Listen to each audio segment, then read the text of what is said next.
Oi! Agora dá. Agora eu acho que dá pra me ouvir.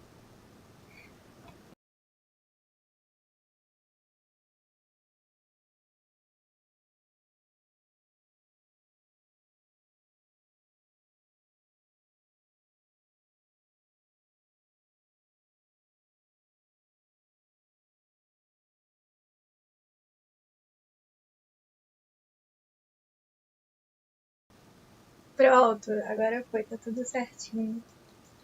Deixa eu pegar aqui pra acompanhar o chat com vocês. A Giovana, Elô, Daniele, oi! Oi, gente, tudo bom? Certo, então. Quer dizer, deu certo, né? Me confirma aí se deu certo. Porque daqui a pouquinho vai começar a live oficial e eu queria antes repassar um pouquinho o que é esse Rover, né? Pra gente entender direitinho. Até anotei umas coisas pra saber direitinho o que eu vou falar.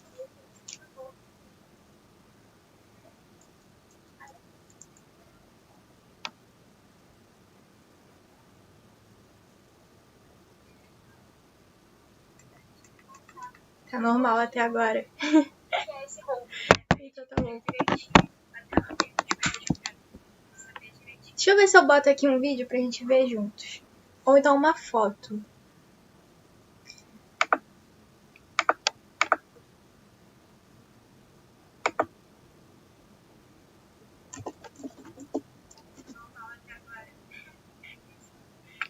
Porque a gente tem 15 minutinhos até começar a live oficial. E aí depois vai ser uma jornadinha. Lembrando que a gente tá sempre 20 minutos atrasado em relação ao que está acontecendo lá no espaço, lá em Marte, quando começar a entrar na atmosfera, quando começar o pouso, a gente vai estar sempre 20 minutinhos atrasado. Então tudo que a gente vê acontecer aqui, na verdade, ele já aconteceu depois. Já foi. Lembrando que a gente está sempre 20 minutos atrasado em relação ao que está acontecendo lá no espaço, lá em Marte, quando começar a entrar na atmosfera, começar o pouso, a gente vai estar sempre 20 minutinhos atrasado. Então tudo que a gente vê acontecer aqui, na verdade, ele já... Tinha um vídeo muito legal aqui, agora eu não tô achando.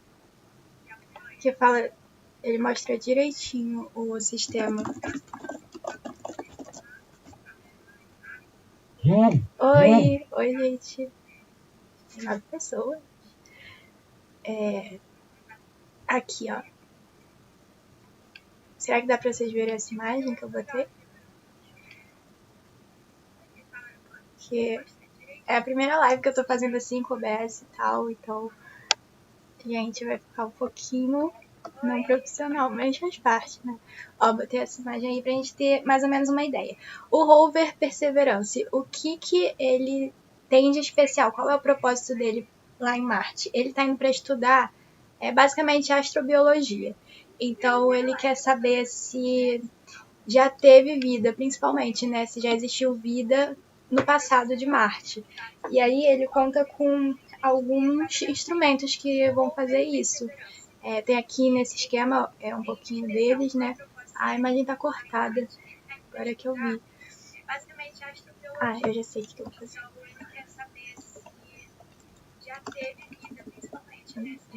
Não tá funcionando, né? Funcionou. Aí. Então, para começar, o nome dele, Perseverance, ele, como assim a maioria dos rovers da NASA, foi escolhido por alunos de escolas. E a imagem tá boa. Que bom. Que bom. Tomara que continue assim, porque agora nem é a parte mais importante. E aí ele foi escolhido por alguns alunos, fizeram um concurso com as escolas lá dos Estados Unidos. E aí escolheram acho que 7 das melhores propostas. E aí dessas 7, a NASA abriu uma votação. E aí o público do mundo todo votou, escolheram esse nome, Perseverança, porque representa muito o que a nossa humanidade tem. Vamos falar aqui da cratera que ele vai pousar. Essa cratera aqui se chama G0, acho que é isso. Essa aqui, olha que legal. Ela... De novo, estamos com problemas da imagem. ela, antigamente, há milhares de anos atrás, ela abrigava meio que um rio. Era água, mas não só água tipo um lago, era uma água que fluía. E isso daí, no ponto de vista científico, é um lugar que tem muito potencial para ter abrigado vida, porque significa que ele foi ali um lugar que parecia ser habitável, né? E aí o Rover tá indo lá pra ali bem pra onde meio que deságua esse rio, sabe? Onde ele desembocaria, e tá indo lá pra ver esse depósito delta, que eles chamam assim. E esse depósito seria onde tem a maior concentração de matéria orgânica. E aí, deixa eu botar aqui esse vídeo. E aí, com esses instrumentos do Rover, eles vão pegar e analisar todos os minerais que tem ali, todas as rochas. Ó, será que tá aparecendo?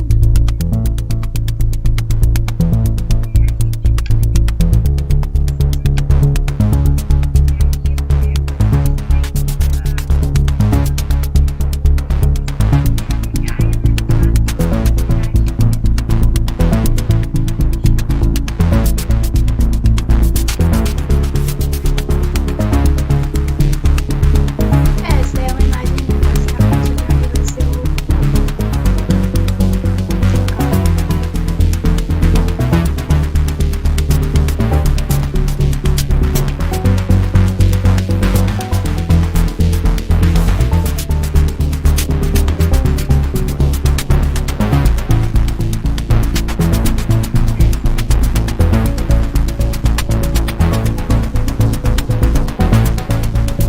E aí, como é que vai ser esse pouso, né?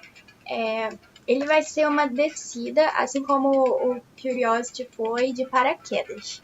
E aí, ele agora tem um sistema novo que se chama Range Trigger, que ele consegue pegar e calcular ali com os sensores do próprio rover qual vai ser o momento exato para soltar o paraquedas. Ele vai fazer isso sozinho, lá de forma autônoma em Marte. E aí, depois, quando ele já tiver aberto o paraquedas e tiver ali se guiando, ele tem um outro sistema que se chama Terrain Relative, que ele é tipo o olho do rover, ele vai pegar as câmeras, analisar todo o terreno, e aí ele vai guiando o paraquedas para onde for o local certo. Ele vai fazer isso também sozinho. E aí, por que eles chamam essa parte aí de 7 minutos do terror, né? Que é desde a atmosfera até chegar na superfície. É porque tem muita coisa para dar errado. É um sistema, assim, bem complicado. Tem várias coisinhas que, se um detalhe der errado, pode acabar com tudo. E aí, basicamente, o cronograma vai ser assim. 10 minutos antes de entrar na atmosfera, eles vão liberar um estágio que se chama estágio de cruzeiro.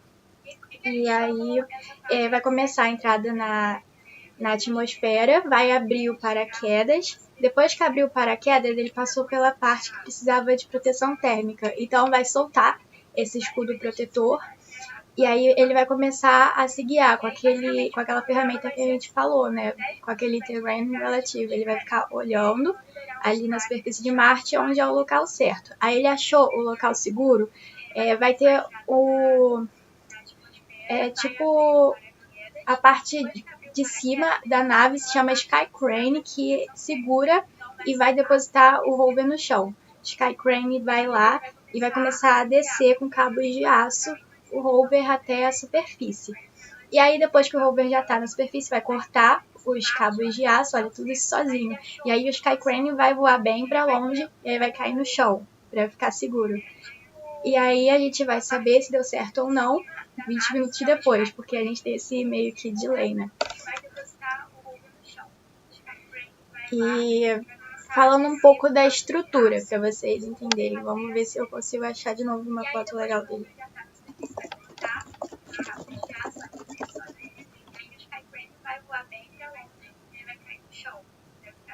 A imagem cortou.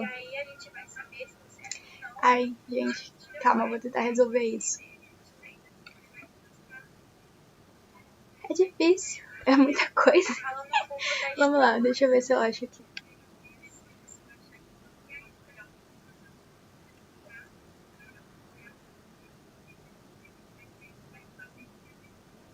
Tá, aqui tem basicamente alguns dos que eu queria falar.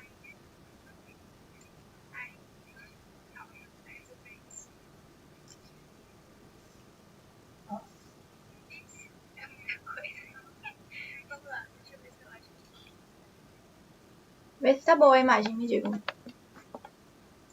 Esse aqui é basicamente, né, uma ilustração do Perseverance e a gente está vendo aí alguns dos componentes dele. O primeiro que eu acho mais legal que a gente pode falar é que chegando lá e aí ele aterrissou e fez tudo certinho, a primeira coisa que o Rover vai fazer sozinho é botar o dronezinho dele, que se chama Ingenuity, e ele vai botar para carregar no sol. Ele vai deixar lá com os painéis solares pro sol para ele ter carga para voar sozinho depois. É um drone helicóptero que eles chamam, né? E aí depois esse drone, ele tem 2 câmeras e aí vai ficar com a conexão ali, reportando tudo que ele vê direto pro Rover. E aí o Rover manda aqui pra Terra. O Perseverance tem 23 câmeras, ele é o que mais teve câmeras, sendo que dessas 23, 7 são científicas e 9 são para fins de engenharia. Só 7 delas, 7 são especificamente para o pouso, para a gente ver como é que vai ser tudo certinho e que essa parte da precisão é muito importante. Então, vai ter aquele sistema que ele olha o terreno e vê onde é o lugar certo para se guiar, ele vai fazer tudo de forma autônoma, então ele realmente precisa de muitas câmeras. E aí tem um diferencial essas câmeras. A partir de agora, não sei se vocês lembram mais, aquela parte das fotos que ele tira e começa a girar, assim como se fosse uma foto 360, ela era feita colando uma na outra, uma na outra. E aí ficava meio que assim, mal feito, né? Meio que artificial. Mas agora tem uma câmera embarcando que já é 360 mesmo. Então a foto já vai vir pra gente com essa capacidade de a gente ver tudo ao redor dele. E a gente vai ter câmeras coloridas de verdade, então as imagens não vão ser mais coloridas artificialmente. Isso é muito legal. E aí vamos falar dos sistemas agora. Olha, a gente tem esse Sherlock aqui. Ah, não tá aparecendo tudo direito. Calma, gente, calma. Acho que agora vai. A gente tem o Sherlock. E o é muito legal a referência, inclusive, mas ele é uma abreviatura aí bem completa. E o Sherlock, ele é um espectrômetro e ele basicamente vai pegar as rochas e analisar a composição molecular delas com um laser. E ele tem um subcomponente muito legal essa referência, que se chama Watson. E o Watson também é uma abreviação do componente, né? Mas ficou muito legal a referência de Sherlock e Watson. E esse Watson vai auxiliar ele com imagens visuais, que é uma câmera mesmo. A gente tem aqui embaixo o Pixel. Eu vou tentar falar rápido que já vai começar a live. O Pixel, ele é basicamente também com a mesma finalidade de analisar a composição química, mas ele vai usar um espectrômetro de fluorescência que usa raio-x para isso. Vamos ver o que mais. O MEDA é muito legal. MEDA é tipo uma mini estação meteorológica, sabe? Ela monitora lá a temperatura, a pressão atmosférica, a poeira, os ventos, a velocidade, a direção, a radiação. É muito importante monitorar a radiação. Monitora o que mais? A umidade do ar também. E aqui a gente vai ter o MOXIE, que é um sistema já feito para pensando nas viagens depois tripuladas do futuro. O MOXIE tem a finalidade de pegar o gás carbônico, que lá é 96% da atmosfera de Marte toda, é só gás carbônico. Aí ele tem a finalidade de pegar esse gás carbônico e transformar em O2, que é o que a gente precisa para respirar. E dando tudo certo, é um sistema que já está aí pronto para criar esse gás que a gente precisa para sobreviver no futuro. Isso é muito legal. E aí, só para finalizar, e aí a gente vai entrar lá na live, o Rover também vai coletar amostras sozinho. Ele vai pegar amostras ali das rochas, as coisas que ele encontrar que tem potencial para ter alguma coisa de interessante e vai botar em tubinhos. Ele sozinho vai botar em tubinhos e vai deixar lá na superfície. E aí, daqui a uns anos, a gente vai lá de novo. Parece que vai ser a ESA, a Agência Espacial Europeia, que vai mandar uma missão para buscar essas amostras e trazer para a Terra. Isso é muito legal. Mas agora já deu 4h15, então vamos começar a ver a live. Vou botar aqui para vocês. Aí me diz se tá com som. Ele sozinho vai botar em tubinhos e vai deixar lá na superfície. E aí daqui And liftoff as the countdown to Mars continues. The perseverance of humanity launching the next generation of robotic explorers to the red planet.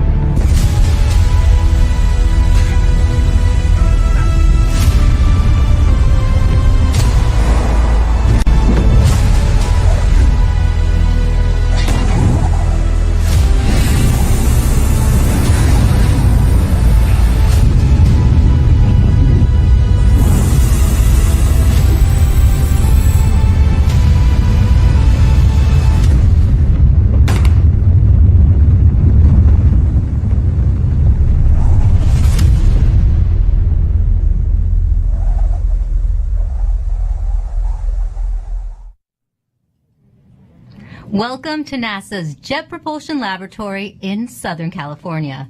We are gearing up for NASA's Perseverance rover to touch down on Mars. Happening in an hour and a half from now, the rover will attempt to land in Jezero Crater. It is the most difficult landing site on Mars ever attempted. Thank you for joining us. I'm your host, Raquel Villanueva. In the past, mission team members gathered in our mission control for landings.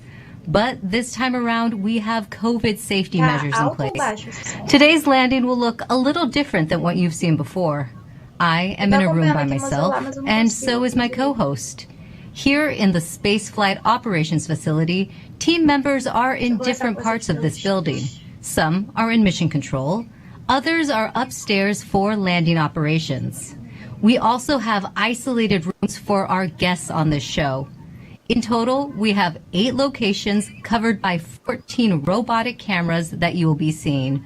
One of those locations is the dark room, the heart of NASA's Deep Space Network. Think of it as a giant communication switchboard.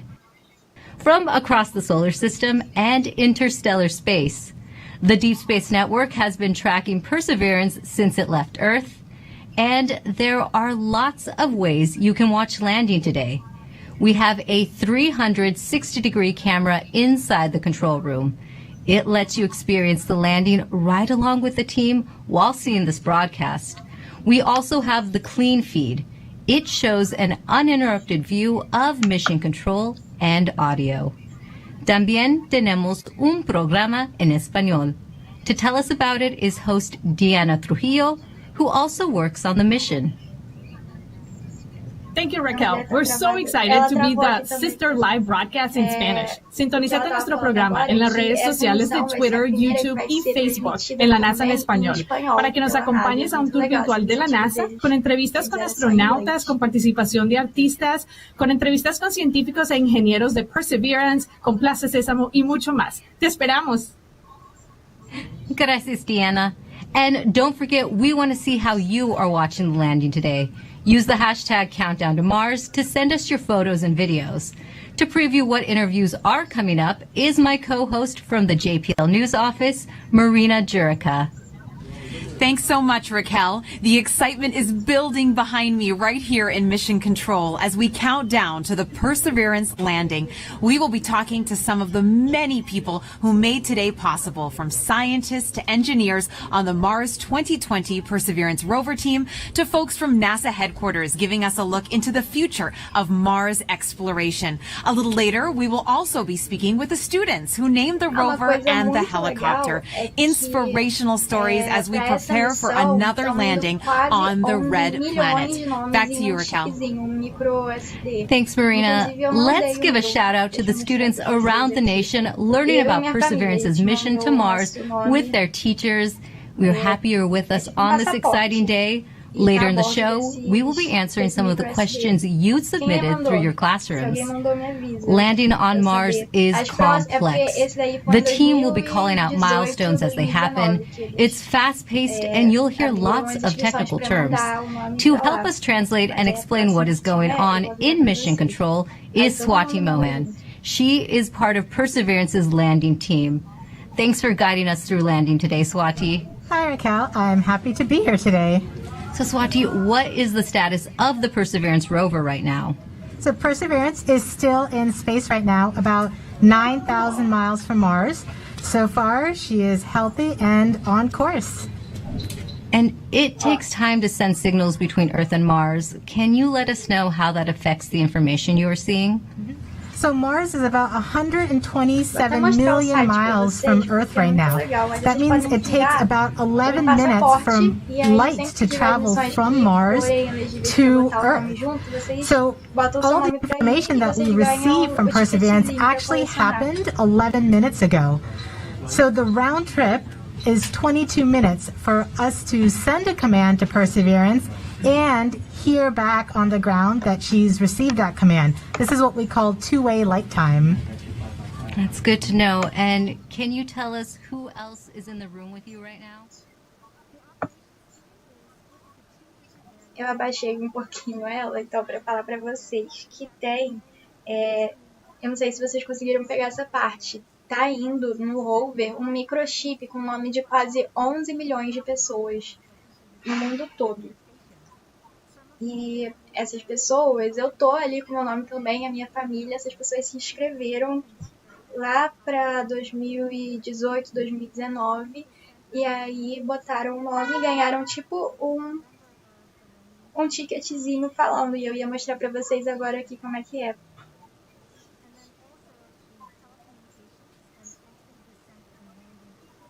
E aí, eu não sei se alguém aqui também botou o nome pra isso. Se vocês botaram, me avisa aqui pra gente saber quem é que colocou ou não. Mas, se vocês não colocaram, vão ter outras. E aí, nas próximas, a gente todo mundo se avisa. Eu vou avisar pra vocês. A gente bota todo mundo junto.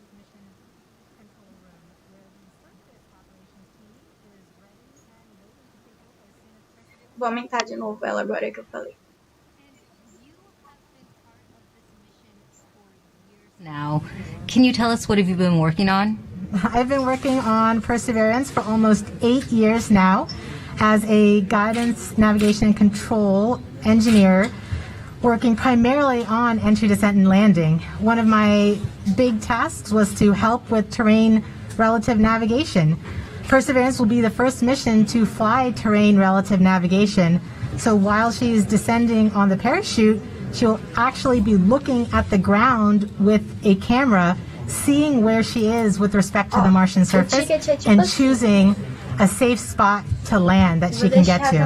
After so many years of working on the mission, it's an honor to be here today as the mission commentator. We're happy to have you here. Thanks, Swati. We'll be checking back in with you in just a few minutes as Perseverance approaches its next milestone. But for now, let's learn more about the rover's mission once it lands on Mars. A gente vai pousar em Marte hoje. You know, Mars is the closest place that we can reach with robotic exploration that we think had a really good chance of having ancient life. The Perseverance rover will land at a location called Jezero Crater. Jezero Crater is a very interesting place. It's a crater that once held a lake. There are a lot of craters on the surface of Mars that could have once hosted ancient lakes, but not every crater that we think had a lake actually preserves evidence that that lake was there. It had an inflow channel and it had an outflow channel. That means it was filled. The crater was filled with water. In Jezero, we have probably one of the most beautifully preserved delta deposits on Mars in that crater. This is a wonderful place to live for microorganisms, and it is also a wonderful place for those microorganisms to be preserved so that we can find them now so many billions of years later. There is no other place on Mars that has the unique combination of a lake setting, a beautifully preserved delta, and the diverse mineralogy that we have in Jezero Crater. So it's truly a special landing site. The major goal of the Perseverance mission is to investigate astrobiology on Mars, and in particular, to address the question of whether life ever existed on Mars. The Perseverance rover starts with a design that's very similar to Curiosity. We've added to it a whole new set of science instruments, and these science instruments were purposefully selected to help us in the search for biosignatures. We're going to be taking microphones with us. For the first time, we're going to have that human sense on another planet. Perseverance carries with her a grand experiment in spacefaring technology, a helicopter, the name of which is now Ingenuity. One of the major upgrades that Perseverance has from Curiosity is that it's able to self-drive for a distance of up to 200 meters per day. As the rover is driving, it's literally building the map of the road it's driving on Mars. Scientists for years have told us that to really unlock the secrets of Mars. É que esse vai ser o rover mais autônomo de todos. Ele vai conseguir dirigir sozinho em distâncias de 200 metros. Ele vai se guiar sozinho. É muito legal isso. Ele não vai precisar de comando nenhum. Ele mesmo anda lá. The second two missions, which hopefully will get in development in the next several years and could potentially get the samples back to Earth by 2031. Perseverance is a very, very profound first step in both our understanding of our place in the universe and a stepping stone towards human exploration on Mars.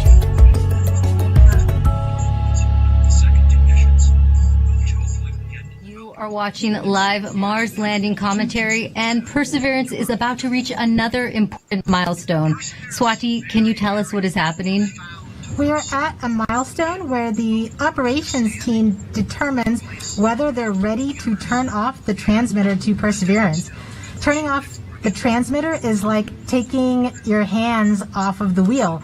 At this point forward, Perseverance would be on her own to execute entry, descent, and landing over 500,000 lines of code.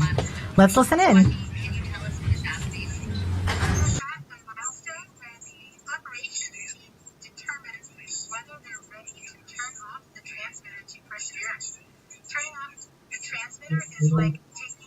Turn off the transmitter to Perseverance. Turning off the transmitter is like taking your hands off of the wheel. At this point forward, Perseverance would be on her own to execute entry, descent, and landing over 500,000 lines of code. Let's listen in.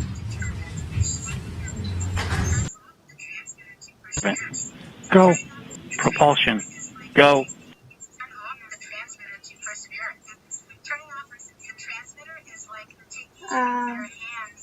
Transmitter is like taking your hands off of the wheel. At this point forward, Perseverance.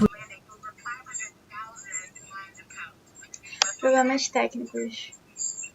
Calma, vai voltar, gente. É isso, minhas lives sempre tem os problemas técnicos, vocês já conhecem como é, né? Deputy Mission. Voltou. Go. EDL Phase Lead. Go. Mission Assurance. Mission Assurance is go. Chief Engineer. Chief is go. Project Manager. Project go. Mission Manager. All stations are go for transmitter off. Copy flight. Go for transmitter off. There you have it, Raquel. We have deemed Perseverance ready to execute entry, descent, and landing on her own. Thank you, Swati. As we just heard, Perseverance is now operating on its own as it cruises closer to Mars. Means for the agency is NASA's Associate Administrator, Thomas. This is our 5th rover sent to Mars since 1997. Can you tell us how Perseverance is going to kickstart a new era? Wow, this is such an important day today, and it really is the beginning of a new era in a sense that we're going from explorers on rovers, looking around, doing analysis, to the sample return phase, in which we're not only looking around, looking at the geology, but really turning our rover into a robotic... Eu tô com uma outra blusa, cara da minha equipe de aerodesign. Mas o macacão tá aqui, só que hoje tá tão quente. Aí é meio ruim. Ih, travou de novo. Paciência, gente. Vamos ter paciência. Até a hora do pouso, que ainda falta 1 hora, vai estar tudo bem. A gente torce, vai estar tudo bem. Senão, a gente abandona essa live e vai todo mundo pra live oficial da NASA direto. Pra gente não perder. E aí a gente se fala de alguma outra forma. Great. And we have a student question on video for you from Macy. Is NASA's Associate Hi, my name is Macy Redsdale. My question is anything alive on Mars? Thank you. Well, Macy, I'm so glad for your question. It's a question I ask myself. Is anything alive there? And frankly, at the surface where we're going right now with Perseverance, we do not believe there's anything alive right there because of the radiation that's there. It's chilling cold and there's really no water there. But guess what? We think that 3 billion years ago, this looked like a stream that you may see on Earth. And frankly, a lot more similar than Earth with water with a magnetic field just like Earth. And frankly, a lot more similar than Earth with water with a magnetic field just like the Earth with an atmosphere. And the question is, at that time, 3 billion years ago, were there single-cell organisms just of the type that developed on Earth? So is there life on Mars overall? We don't know, but where we're going right now, we're really looking for ancient life, and that's what we're so excited about. Thank you for your time today, Thomas, and thanks to everyone who has been using the hashtag Countdown to Mars. Here are some of the photos that you've sent in so far. Let's take a look. Now, please keep sharing with us how you are watching this moment today. For now, let's go back to Swati for an important update to what's going on in Mission Control as we get closer to another milestone. Hi, Raquel. This next milestone is a communications pole. So during landing, not only will Perseverance talk directly to Earth, but we'll also be talking to 2 spacecraft that are currently orbiting Mars, the Mars Reconnaissance Orbiter and the MAVEN spacecraft. This poll is to confirm with the Mars Reconnaissance Orbiter spacecraft and the MAVEN spacecraft teams that they are ready and on track to support the relay from Perseverance. Let's listen in.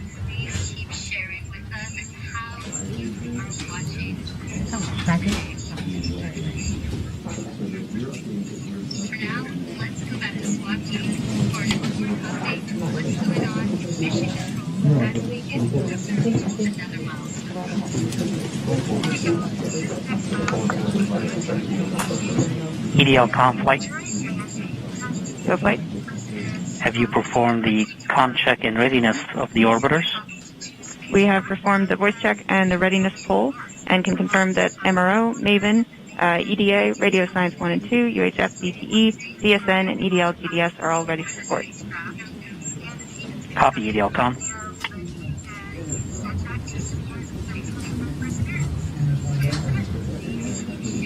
So we've just heard that we have confirmation from each of the different orbiters and all of their support equipment on the ground that they are ready and are on track to support the relay from Perseverance.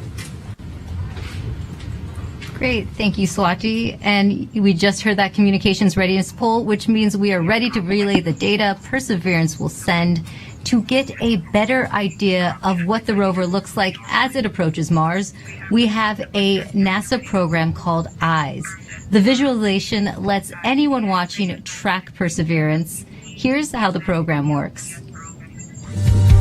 Follow Perseverance on its journey to the surface of the red planet with eyes on the solar system.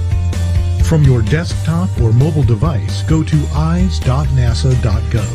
Click on the banner, and now you're with Perseverance in real time through every step of EDL, entry, descent, and landing. This interactive experience lets you ride along from whatever perspective you choose. Click and drag. Ó, ele está mostrando agora o escudo térmico, está mostrando a parte que os olhos, que eles chamam os olhos, porque vai usar aquela técnica de terrain relative para ver aonde vai guiar o paraquedas. É uma simulação de como é que vai ser a coisa. And it's based on the real communication the team in Mission Control receives from Perseverance in near real time. Aí primeiro ele vai usar essa técnica aí, que é a Ranger. While monitoring the health of Perseverance on its nerve-wracking course to another successful. Aí vai usar essa técnica para que é uma tecnologia muito legal, né, para ver qual é o momento certo para lançar o paraquedas. Ele vai calcular tudo de forma autônoma ali.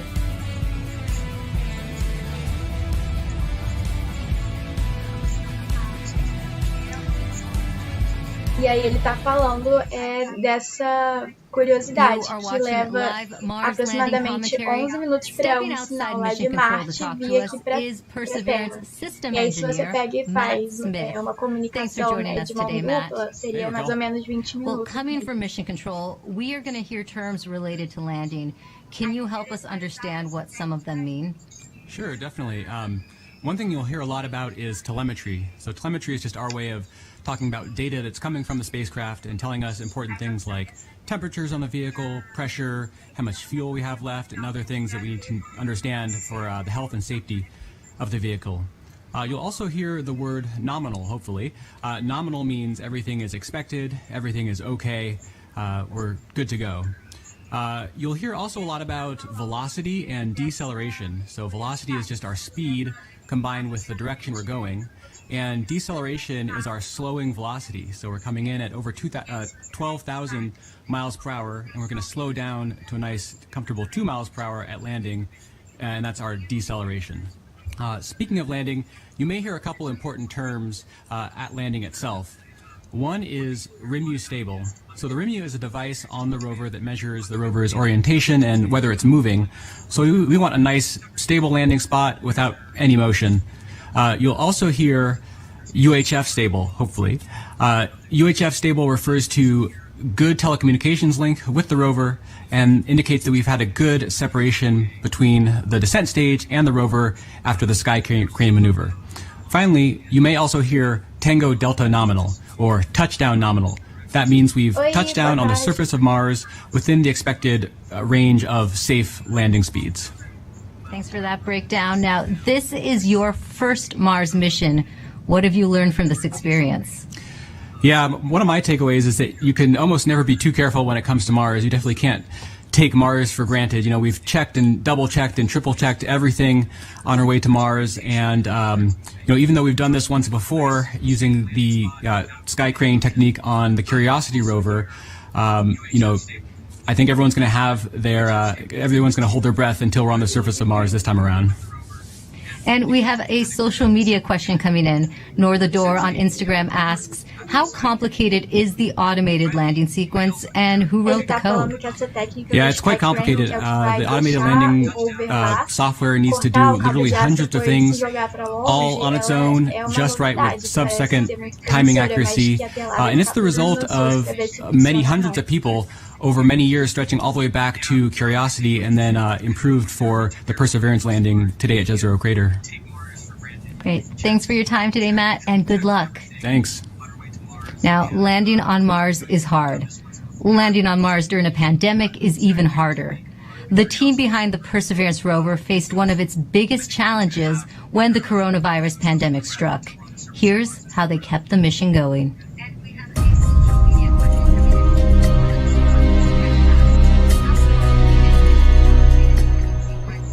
When the pandemic struck, the future was certainly unknown. It was like walking into a blind, dark alley. You didn't know what was there, what was in front of you, what you were going to have to deal with. It's something that nobody expected. It's something nobody could plan for. So we all were asked to start working from home. Rather than your first priority being mission success and getting to the launch pad, your first priority immediately gets displaced, and it's now the safety of the people. And it took a lot of work to put stuff together in order to keep momentum going, to keep people working safely, keep them healthy, and to keep the project on schedule. We called the effort Mars 2020 Safe at Work, and the objective was to keep the team as safe or safer than they would be if they were not working. You know, putting a spacecraft together that's going to Mars and not making a mistake, it's hard no matter what.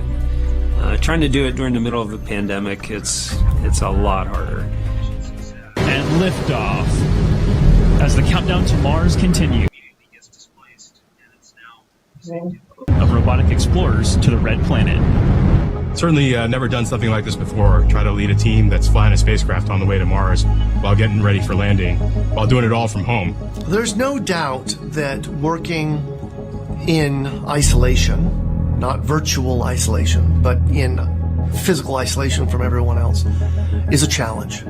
We had to rethink and redesign what it meant to operate a spacecraft in flight when we couldn't all be in the same room in mission control, seeing the data come down from Perseverance. It was a major change going to that, looking at everyone on a screen instead of in person. Because of the pandemic, you can't, just pop over your cubicle wall and talk to the person next to you. It's definitely been a challenge to figure out how to communicate and get everything done remotely, but we've managed to make it work. We are explorers. Our job is to go into the unknown. And this is just another example of the unknown. We're really doing something that's transformative and trying to understand whether or not life evolved on another planet. That's the fundamental objective of this mission. We're all still connected by this incredible mission and this wonderful team that we have the opportunity to be a part of. So that keeps at least me going. Pretty much everybody that I've talked to that's associated with the mission has said the same thing, which is you could not have come up with a better name than Perseverance. It's an amazing serendipity. We get to persevere through working on Perseverance.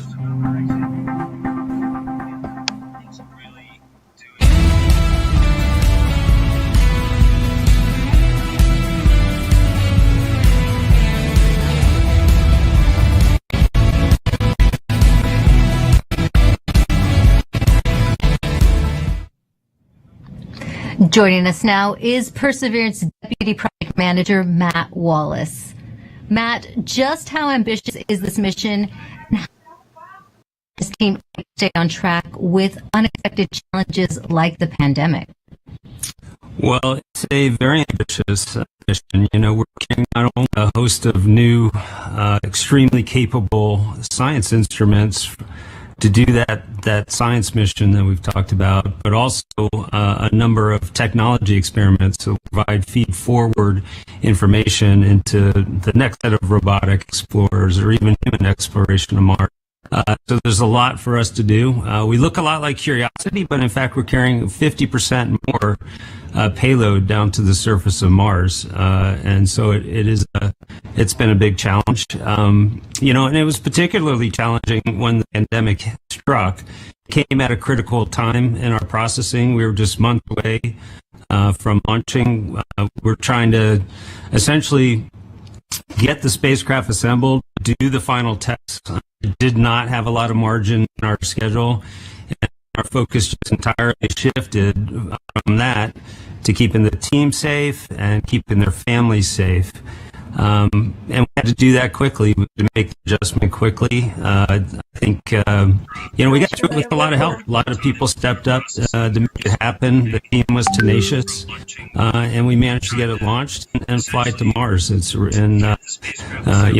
a lot of help. And Matt, just how large is the team that worked on Perseverance? It's a big team. A couple thousand people here just at JPL, in fact, have worked on the mission. And then almost every other NASA center has contributed in some significant and critical way as well.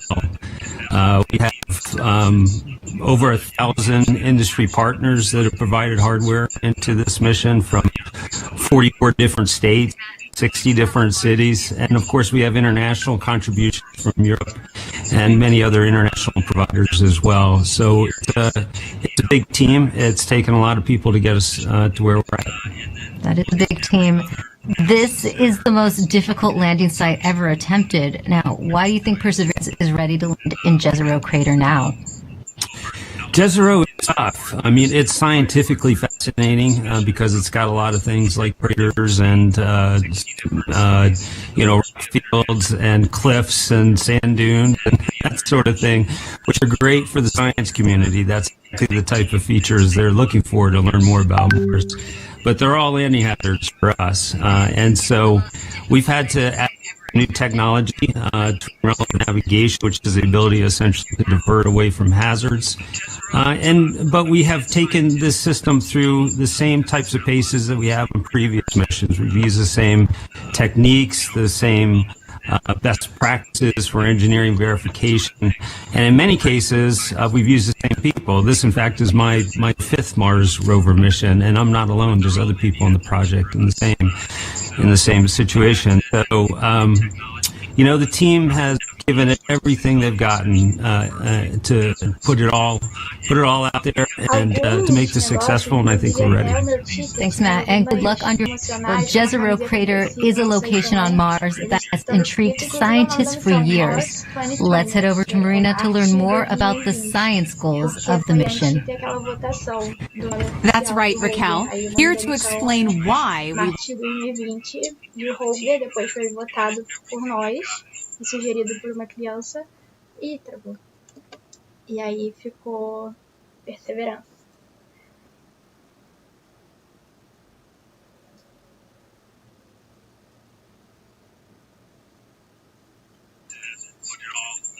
The ancient life. Jezero contained an ancient lake and has within it one of the best preserved ancient delta deposits on the surface of Mars. And deltas form when a river enters a relatively open body of water, like an impact crater, and deposits the sediment that it's carrying into the lake.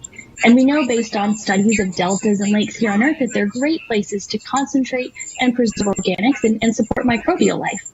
We're also excited because Jezero exposes rocks that are between 3.5 to more than 4 billion years old and represent a variety of different geological processes. Now, this might be a tough choice, but what do you think would be the most rewarding scientific discovery that we expect to get from this mission? Because hands down, I think the most rewarding discovery I think we can make with Perseverance would be finding a truly compelling ancient biosignature on Mars. Jezero craters record a period of time when life first arose in the solar system, and we have the opportunity with Perseverance to study the evolution of the planet from a once habitable world likely capable of supporting ancient life to the cold, barren planet we know Mars is today. And why do you think, Katie, it's so important to find out if there really is or was ancient life on Mars? Well, the question of whether there's life beyond Earth is one of the most fundamental and essential questions we can ask. And our ability to ask this question and develop the scientific investigations and technology to answer it is one of the things that make us as a species so unique. And based on everything we know about Mars in the past, it absolutely should have been capable of supporting ancient life. So we can find out an answer to the question, where there were habitable environments, was there life? And studying the possible emergence of life on ancient Mars can also help us better understand the conditions that led to life on our own planet. That's so fascinating, Katie. Now we're going to take a question from a student, Vara. Hi, I'm Vara, and my question is, why was Mars able to sustain lakes and rivers ages ago, but cannot now? Isn't it close enough to make water? And isn't it always? Thank you. Yeah, that is such a great question. And one of the things that protects our atmosphere here on Earth and allows liquid water to be stable on our own planet is the fact that we have a magnetic field protecting that atmosphere. We think that Mars lost its magnetic field way back billions of years ago and left the atmosphere exposed to things like solar winds and cosmic rays that basically blew that atmosphere away. And once that happened, liquid water wasn't stable on the surface of Mars anymore. It was too cold and the pressure was too low. And so now Mars is not capable of supporting liquid water and likely not capable of supporting life at its surface. Well, thank you so much to Vara for that great question, and a big shout out to all the kids that are watching out there today. And thank you so much to you, Katie, for joining us. That was so great. Thank you. Now sending it back over to you, Raquel. Thanks, Marina. Earlier, we were able to catch up with the communications systems engineer, Chloe Sakier. She helps us break down the system used to track Perseverance during landing. The communications infrastructure supporting Perseverance's landing is quite complex. We've rallied a truly global network of relay and communications assets to help us capture and record those precious minutes of entry, descent, and landing, or EDL. We receive a stream of engineering telemetry via these communication assets that helps us see and understand exactly what's happening. Perseverance sends direct-to-Earth X-band tones, each of which provides us with indications of critical entry, descent, and landing events. During entry, descent, and landing, we have 2 Mars orbiters listening for the ultra-high frequency, or UHF, signals from Perseverance. These orbiters relay these signals to deep space network stations on Earth, Madrid in Spain, and Goldstone in California. The Mars Reconnaissance Orbiter, or MRO, has reconfigured its software to perform a type of relay called bent pipe. This will provide us with near real-time telemetry during entry, descent, and landing. We have coverage from the Mars Reconnaissance Orbiter from just before entry to a few minutes after landing. The telemetry we receive will be delayed by the time it takes light to travel from Mars to us back on Earth. Additionally, the Mars Atmosphere and Volatile Evolution spacecraft, or MAVEN, is recording these UHF signals and will be relaying that recording hours after landing. MAVEN will be covering us from around the time of cruise stage separation until a few minutes after landing. We also receive what we call heartbeat tones, which are indications that the spacecraft is alive and progressing throughout entry, descent, and landing. It's important to note that while unexpected, we could lose our communication links and still land safely. Because Perseverance is doing entry, descent, and landing completely autonomously, she doesn't need our help to joystick the landing. The communication links give us added visibility. And you can see Chloe hard at work inside Mission Control right now. Perseverance's landing might look like the system the Curiosity rover used back in 2012. But landing on Mars is difficult. There's always a risk involved. Here's what needs to happen for Perseverance to touch down safely in Jezero Crater. Nothing can be taken for granted when you get to Mars. There's a lot of things we Não just... tava dando pra me escutar. Eu fui mutar o vídeo, eu me mutei sem querer.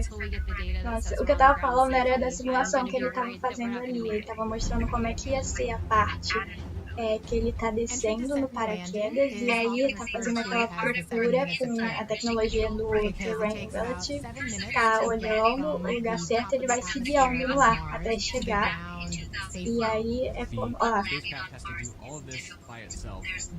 e aí vai ser quando aquele Sky Crane vai soltar os fios, vai largar ele, cortar os fios de aço, vai voar pra longe. Ele tá mostrando a simulação de como vai ser, como eles pretendem que seja se der tudo certo. Screaming into the Martian atmosphere at 12 to 13,000 miles per hour. And the heat shield is what dissipates all that initial energy through friction. The vehicle will continue actually flying itself through the atmosphere. It's sort of like a transforming vehicle that went from spacecraft and now it's kind of like an aircraft actively guiding itself. When we're going slow enough, we deploy a parachute. The biggest supersonic parachute we've ever sent to another planet. It's critical for slowing down. Perseverance's entry, descent, and landing borrows heavily from that of Curiosity. Então, para relembrar como é que tá mostrando as semelhanças entre o Curiosity e o Perseverance, que ele inclusive é maior, ele tem mais autonomia, tem um monte de coisas diferentes. Mas aí para relembrar o cronograma, então 10 minutos antes de entrar ali na atmosfera vai liberar aquele estágio de cruzeiro e aí depois ele vai soltar, abrir o paraquedas e vai começar a procurar o lugar para pouso. E aí durante essa entrada vai ter muito atrito com o ar e vai precisar do escudo térmico, mas depois que não precisar mais vai soltar também o escudo térmico ali na atmosfera. E aí achando o lugar seguro, o lugar certo que ele se guiou olhar direitinho, ele vai sozinho analisar o melhor momento para abrir e soltar o paraquedas. E aí depois ele vai descer, aquele Sky Crane vai descer com ele, vai soltar e vai se jogar em um lugar bem longe que seja seguro para ele sair. In much more challenging terrain than Curiosity or any previous Mars mission could. Amongst the rocks and the craters and the cliffs, these things are o vídeo tá gravando, peraí. Vou dar uma saída pra ir na academia, mas depois tá bom. O pouso vai ser, ó, lá pras 5h30, 5h40 já vai ter coisas mais interessantes. Aí vocês podem ficar à vontade pra sair e voltar depois. Só não perde a hora do pouso, que fica muito legal. That's when we start the sky.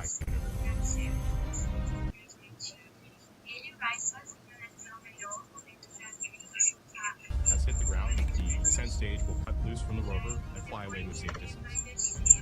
Surviving that 7 minutes is really just the beginning for Perseverance. Its job, right, being the first leg of sample return, to go look for those signs of past life on Mars. All that can't start until we get Perseverance safely to the ground. And then then Agora that's when the foi. real mission begins.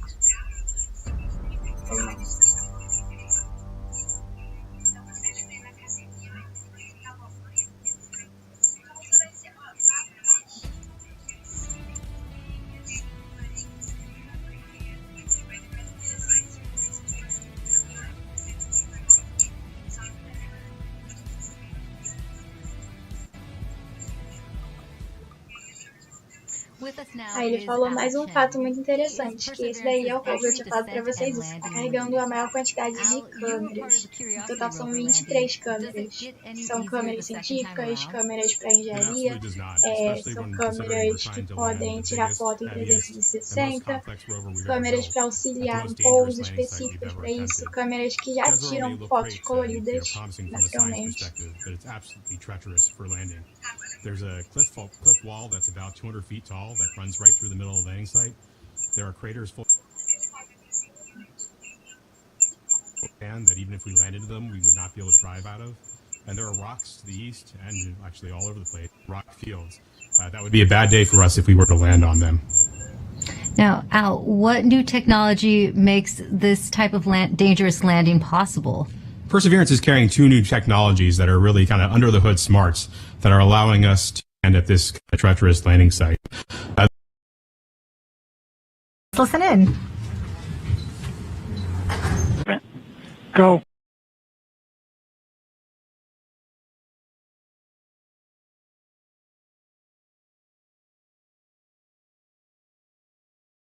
On navigated velocity. But now Perseverance has the smarts to figure out where she is and deploy that parachute at just the right place to make sure that we shrink where we could come down.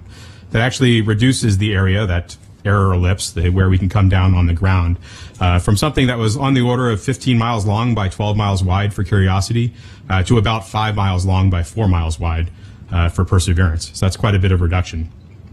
Second, the next piece of technology that's helping us land there is terrain relative navigation. In the past, after we've popped off the heat shield, we've taken pictures of the ground as it's been coming up, but we haven't really done anything with them. This time, Perseverance is carrying a camera to take pictures, but also a kind of second brain to help it figure out what those pictures are telling it and match it up with an onboard map from a satellite. That allows it to figure out exactly where she is. Suddenly, then, she can then fly to safe spots that are nearby once she really knows where she is. It allows the site to not have to be as flat and boring as a pancake as some of our past sites have been, the entire area we could come down. Now we just need little pieces of that site to be small enough and safe enough for us to land in safely and fly there after we've gotten rid of the parachute. And we also have a social media question coming in. Sansakari14 on Instagram is asking, how does the sky crane decide where to move itself after the payload lands? After the payload lands, after the rover touches down, the sky crane, the descent stage, which is that rocket-powered jetpack above it, the first job, of course, is to make sure you don't hurt the rover. So it'll turn forward or backward so that the engine plumes don't pass over the rover. So it'll come up and start to turn. And it'll go in whichever direction is closest to north. So it can either go forward, if that's the way north is, or go toward the rear of the rover, if that's where north is. And it'll fly about 1/3 of a mile or so away. Thanks for talking to us today, Al. Thank you very much. Now, let's head back to Mission Control for an update from Swati. Hi, Raquel. So, remember that command that we sent at around 11:35 to turn the transmitter off? We are just about to get confirmation that Perseverance has received the command. The command took 11 minutes to go to Perseverance, and then the reply took 11 minutes to get back from Perseverance to the ground. So we should hear any second now that we have officially turned off the transmitter. And after that, we will be about 4 minutes from the start of entry, descent, and landing mode. At this point, we will transition from the cruise approach mode to entry, descent, and landing. And that means our travel from Earth to Mars is done, and now we just need to get to the surface. So far, things are looking good. Great. Oh, this is CAD 3, ready to show estimated miss distance for OD 132. Copy, EDL phase, we'll come back.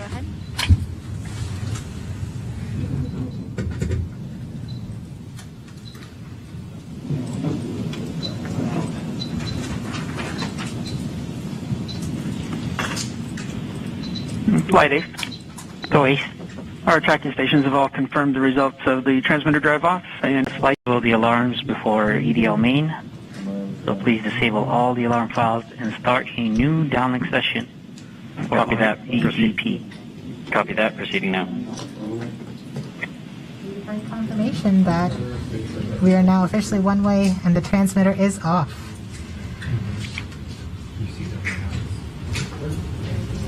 Rover mission has helped shape the other, starting with the landing of the Pathfinder more than 20 years ago, leading up to where we are today with Perseverance.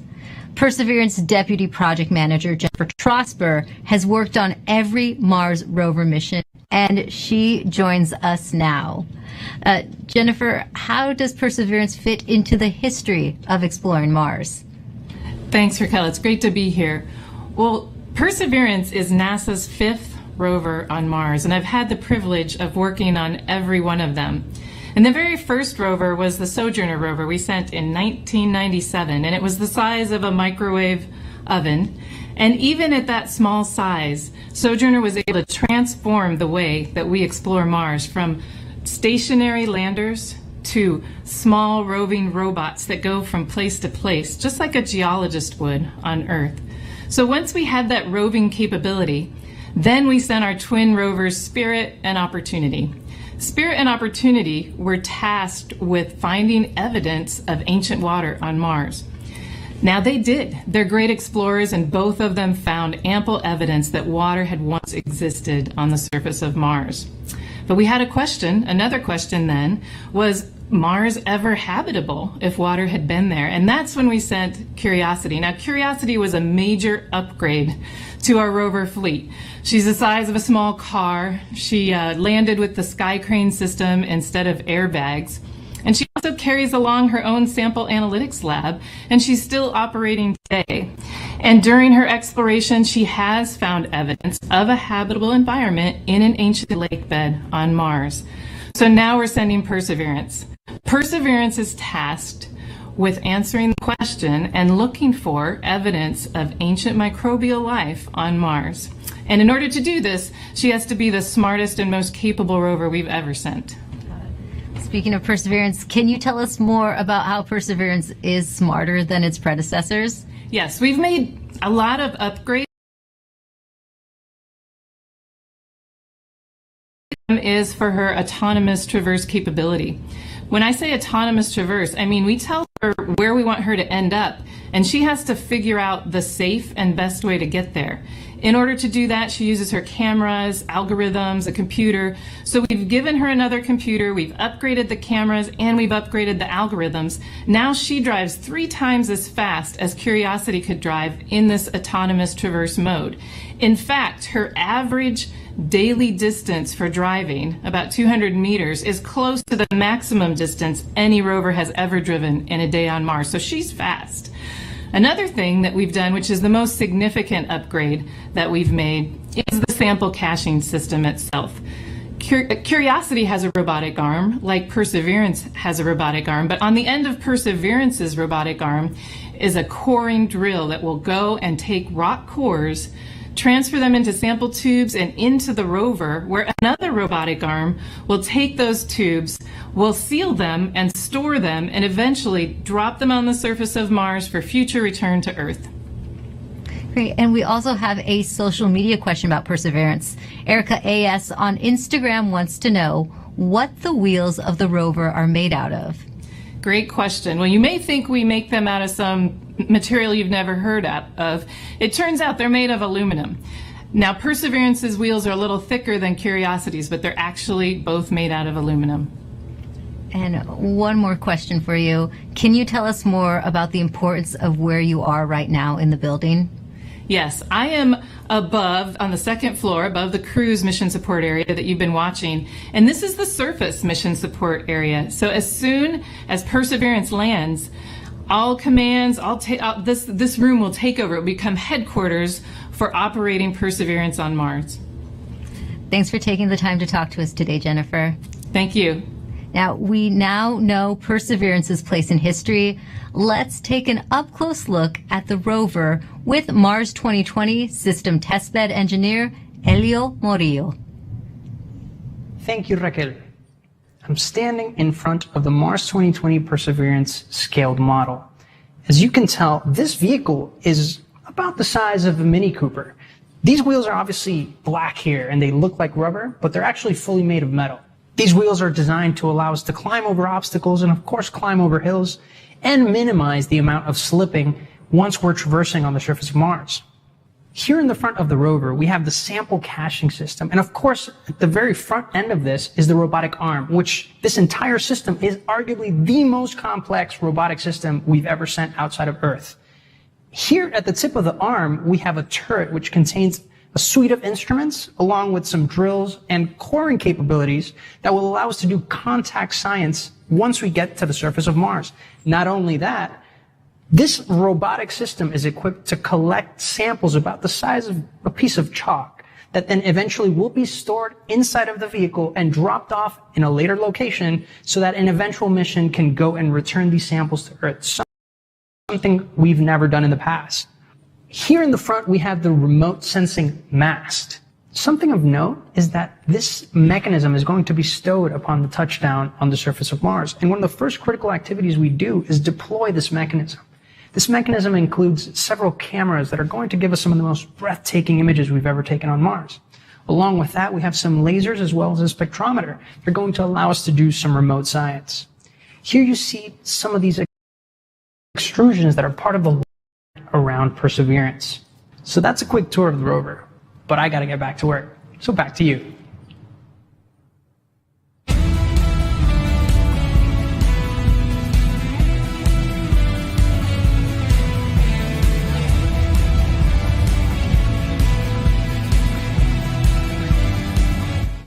Eu sei que vocês não conseguem ver, mas ele tá falando que a temperatura média de Marte é 53 graus Celsius negativos. Temperatura média, enquanto aqui na Terra acho que era 16. Deixa eu pesquisar.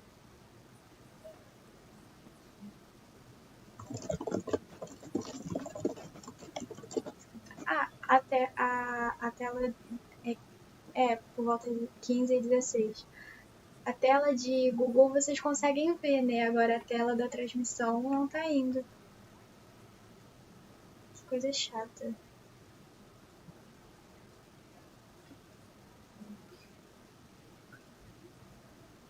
But we don't know exactly where they came from on Mars, and then they also have had to make the trip from Mars to Earth, and so they got altered during that time, and then during their entry and descent into the Earth's atmosphere, that also changes what those rocks are like. So being able to go to Mars and actually collect a sample where we know exactly where it came from, and we know we can preserve it and keep it pristine and carry it all the way back here, this will be incredibly important to help us answer questions about the geologic history of Mars, understanding how it formed and evolved, and also really important questions about whether or not life actually existed on Mars 3.5 billion years ago, and whether that life, if it existed, has been preserved in the surface of Mars.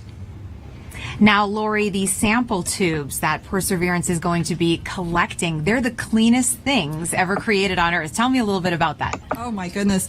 We worked so hard. The team here at JPL is absolutely incredible to assure that those sample tubes are incredibly clean.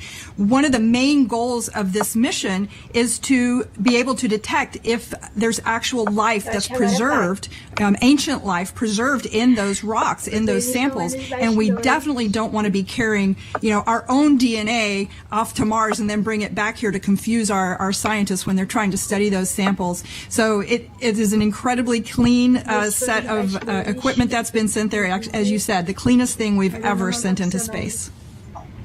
Now, this is a very complicated campaign. Can you break down for us how it's going to work and if there's any international partners working with us? You are correct. The Mars sample return campaign is incredibly complex. In fact, it's probably the most challenging thing we've ever tried to do. But we're definitely not going to try and do it alone. We have great partners with the European Space Agency. And the way this campaign is going to work, well, Perseverance is the first step. Chapter 1 is going to Mars and collecting the samples. Chapter 2 is going to be a sample return lander that we hope to launch in around 2026 to 2028. And that lander, it'll be an American lander carrying a fetch rover that's provided by European Space Agency. And that little fetch rover will drive out and pick up the samples that Perseverance left on the surface of Mars. And the fetch rover will bring them back and load.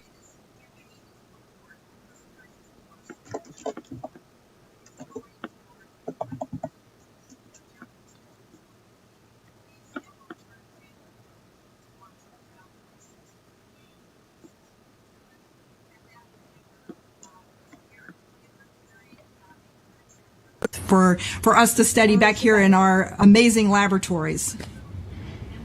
A lot of firsts, it sounds like, Lori. And another first, how is Perseverance and the Mars sample return mission going to help the future exploration, human exploration of Mars? I'm so glad you asked that. I think we're going to get a lot of great information from Mars sample return with, again, being able to land the